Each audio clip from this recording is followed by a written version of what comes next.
Hey, what's up, everybody? BDR44 coming at you with another video. All right, so the Lakers are up 68-50 at the half in Washington, and man, it's AD. It's all AD.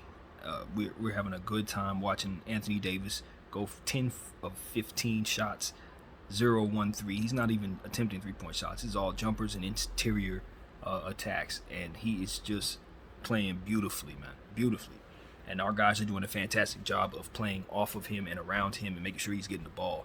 Um, Russell Westbrook with 8 assists. Dennis Schroeder also with 5 assists.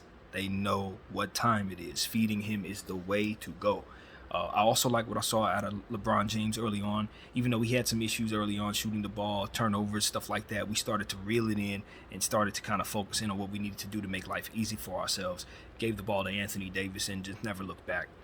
And that's going to be the key, is to discipline ourselves to make life easy for ourselves. If LeBron James grew up in Los Angeles back in the early 2000s, he would understand exactly what he needs to do right now. This is like when you have Shaq on your team.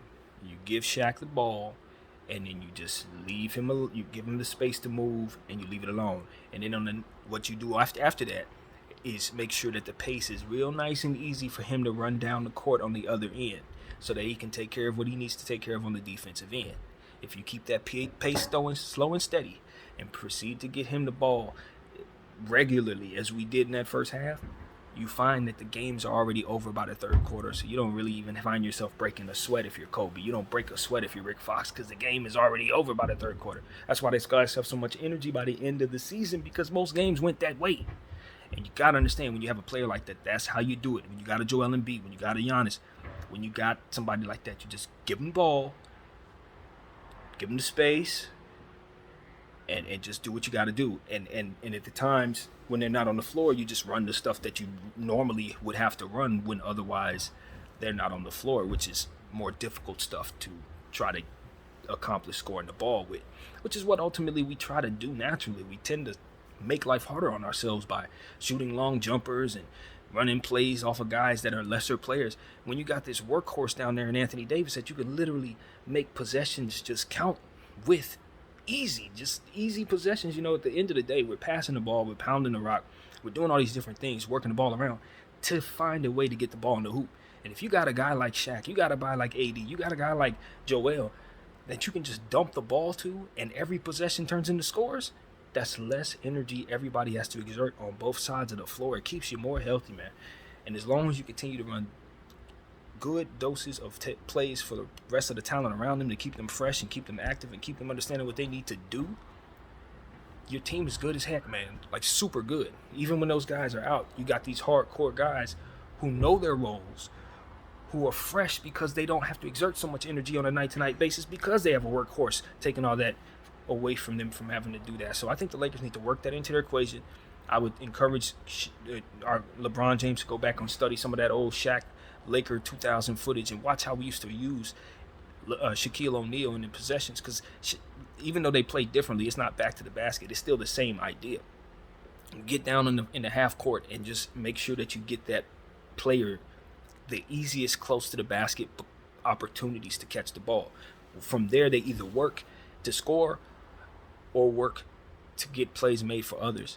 And in doing so, you get fouls drawn for them way easier than you're going to get those 3-point shots to be made that we often attempt, or some of these other plays that we run for other guys that ultimately don't turn into anything. Some of these calls that we're looking for from Russell Westbrook when we're trying to drive at the basket, he misses layups and he don't get the call.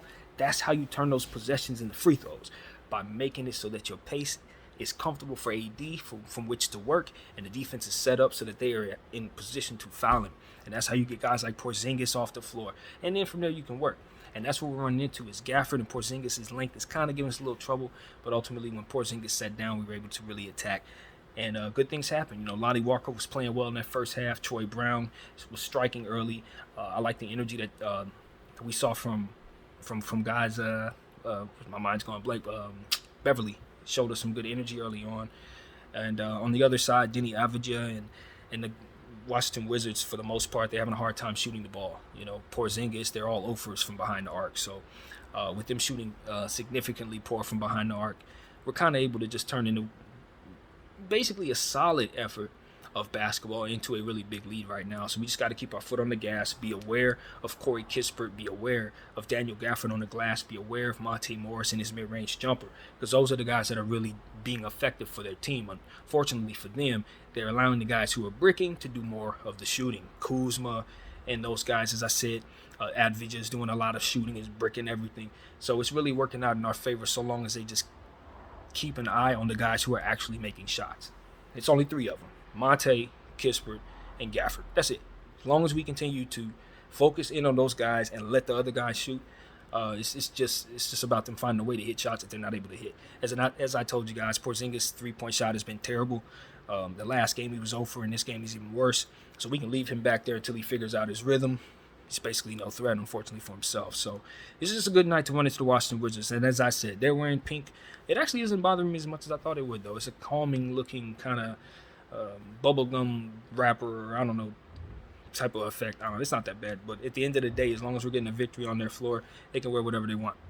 My name is BDL44. I thank you all for watching. I'm out.